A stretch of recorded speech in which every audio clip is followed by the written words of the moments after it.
नमस्कार।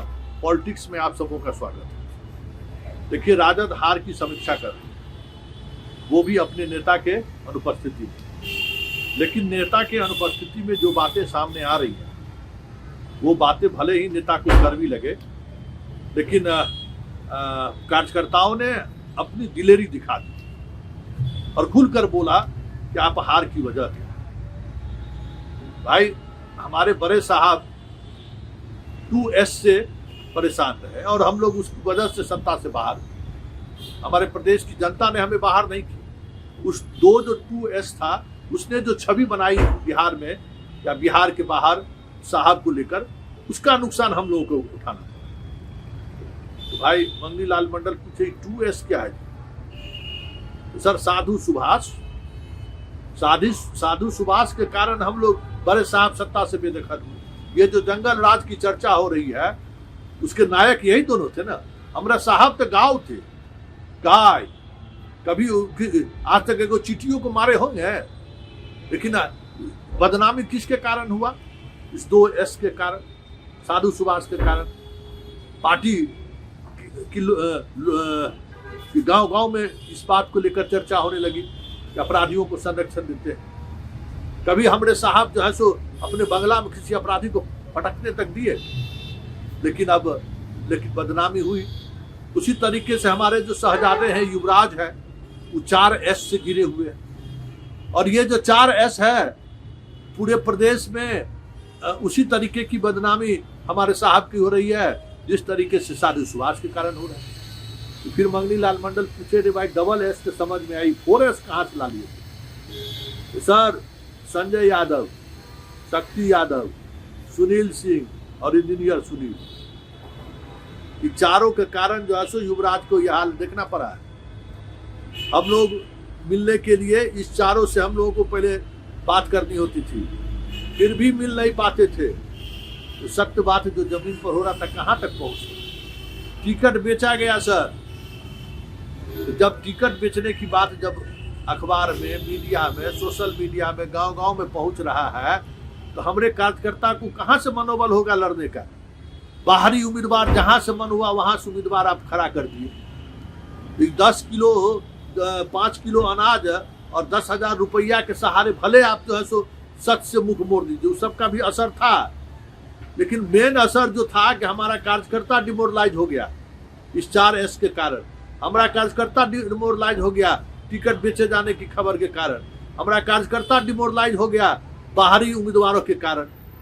तो हार की समीक्षा अगर करिए, इस पॉइंट पर जरूर चर्चा होनी चाहिए कि जैसे बड़े साहब 2S के कारण हार का सामना करने पड़े, हमारे युवराज छोटे साहब भी उसी के कारण हार का सामना करना पड़ा। वोटर आज भी आरजेडी के साथ है, वोटर आज भी आरजेडी को चाहता है, लेकिन वोटर खुद जब ये हाल देखता है तो निराश हो जाता है, कार्यकर्ता निराश हो जाता है कि किसके लिए लड़े हम, किसके लिए हम बूथ पर जाकर खड़े हो, जब हमारा साहबे हमरे तक हमारी पहुंच नहीं हो पाती है, साहब हमारा दर्द नहीं सुन पाते हैं, तो हम किसके लिए लड़े? तो हार का कारण ये है। 10,000 पर मत ठिकरा फोड़िए। 10,000 ठीक है, 10,000 के बाद तो 2 करोड़ लोग आप लोगों को वोट किया, ये तो सोचिए। इसलिए इस तरीके से ठिकरेबाजी फोड़ना बंद कीजिए। हम सब लोगों को एक बार फिर से मिल बैठकर इस पर बात करनी होगी, तभी कुछ होगा। नहीं तो ये तय मानिए कि जो आने वाला समय में अगर इस पर हम मूल्यांकन नहीं किए, तो अब नीतीश भी उस स्थिति में नहीं है कि 2015 की तरह हम लोग गठबंधन में एक साथ आए और फिर से हम लोग वापसी कर। अब पिछड़ा और की राजनीति अब ढलान पर है साहब। पिछड़ा की राजनीति जाति की राजनीति में बदलवा दिया है, जो भी जैसे भी बदला सर। बहुत सारे लोग पहले, बड़का लोग भी सोशलिस्ट हुआ करते थे, बड़का लोग भी जितना सोशलिस्ट हुआ सर, और जितना अपनी पूरी संपत्ति इस विचारधारा को लेकर कुर्बान कर दिया, कहाँ है वो आज लोग? हम लोग उनको जाति में बांट दिए। ये साहब, ये जाति वाला खेल बंद करिए। और ये जो टिकट वितरण में जो खेल हो रहा है, बताइए, किसी भी कंस्टिट्यूएंसी का 5-5 उम्मीदवार अगर आपका 3 महीने से पटना में बैठा हुआ है, जो भी टिकट चाहता है उसको तो 5-10 हजार वोट अपना तो होगा। और वो 3 महीने से पटना में बैठा रहा और साहब मिले तक नहीं। बड़ा गुस्सा हुआ। बड़े साहब के समय में भी होता था, हर कंस्टिट्यूंसी में 4 गो 5 गो मजबूत उम्मीदवार होता था, हर कंस्टिट्यूंसी का अलग अलग बैठक लेते थे ना आप। उसके बाद जो है सो तय होता था ना कि भाई किसको लड़ना है, और बाकी जो जिनको कहते थे कि आपको नहीं लड़ना है उसको पूरा पीठ ठोक देते थे कि चलो तुम मजबूती से जिताओ इसको, तुम्हारा ख्याल रखे। यहाँ तो पता चला कि उस 5 के बदले जो है सो 6ठा को टिकट दिया, जिसका उस क्षेत्र में कोई जानता नामो निशान नहीं। तो मंगनीलाल मंडल थोड़ा उत्तेजित हो गए, ऐसा कैसे हो सकता है। फिर जिगनाओ शेरघाटी से शुरू किया और किशनगंज तक पहुंचे, और नवादा से शुरू किया बगहा तक पहुंचे, औरंगाबाद से शुरू किया और भागलपुर तक पहुंचे, और एक एक करके गिनती गिना दिया वो कार्यकर्ता कि देखिए किस तरीके से अपने अपने पार्टी के मजबूत कार्यकर्ताओं को आप लोगों ने नजरअंदाज किया और दूसरे दल से आए हुए लोगों को आपने टिकट दिया, जिसका हश्र हम सामने है। मंगनीलाल मंडल चुप हो गए।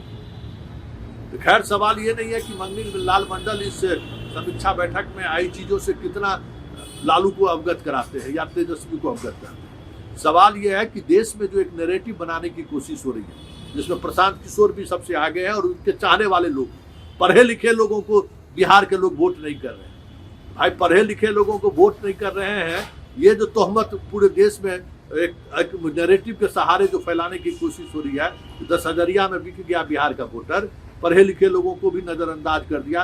प्रशांत किशोर आता तब तो बाप रे बिहार रातों रात सोने की चिड़िया हो जाती। ये वही इसी तरीके की बात है जिस तरीके की बात लोग ओवरऑल करते हैं। सच्चाई यही है कि महागठबंधन हो चाहे प्रशांत किशोर हो, वो चुनाव लड़ा ही नहीं। दोनों ने पूरे चुनाव कैंपेन के दौरान हथियार डाले घर पर बैठा रहा। 20 दिन तक तेजस्वी प्रचार ही नहीं किया, और प्रशांत किशोर तो चुनाव अभियान के दौरान कोई प्रचार नहीं किया।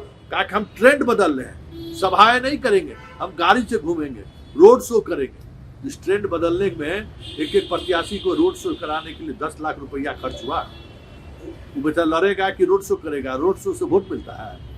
जो नैरेटिव, जो भाषण के सहारे जो पूरे चुनाव कैंपेन के दौरान जो एक नैरेटिव पॉलिटिकल पार्टी बनाता है, जैसे कट्टा से गोली मारे बनाया ना भाई मोदी, दिखाया ना कि यादव करा जाएगा तो गोली मारेगा, जंगल राज फिर से वापस आ जाएगा। तो ये चुनाव के दौरान देखिए 4 बरस 11 महीने अपने तरीके से चीजें चलती, लेकिन अपने चुनावी प्रक्रिया में जो 11 महीना का जो एक जो बचा 11 में से जो एक बचा 12वें महीने का, उस महीने में जो प्रचार अभियान का एक खेल चलता है आश्वासन के सहारे, भावनाओं के साथ, सच कहिए तो रिजल्ट 20 से 25% रिजल्ट वो एक महीने का जो दौर होता है ना चुनावी राजनीति का, वो प्रभावित करता है पूरे पॉलिटिक्स को। उस समय में तेजस्वी भी सोए हुए थे, प्रशांत किशोर भी सोया हुआ था, और ठिकरा आप 10,000 पर फोड़ रहे हैं। ये जो 10,000 पर ठिकरा फोड़ने की बात हो रही है, उसको राजद कार्यकर्ताओं ने पलीता लगा दिया। कहा ना ना ना, बड़े साहब 2S के कारण गए, छोटे साहब 4S के कारण गए हैं, और अगर इसमें बदलाव नहीं हुआ, अगर नए तरीके से चीजों को समझने की कोशिश नहीं हुई, तो फिर हमारी पार्टी वापस नहीं आएगी, ये भी तय मानिए। अब इस तरीके के कटु सत्य को मंगनीलाल मंडल कैसे लालू और तेजस्वी के पास रखते हैं, ये देखने वाली बात हो। लेकिन इतना तो तय है कि जो कुछ भी पार्टी कार्यकर्ताओं ने समीक्षा के दौरान अपनी बातों को रखते हुए कहा है, जमीनी हकीकत तो यही है।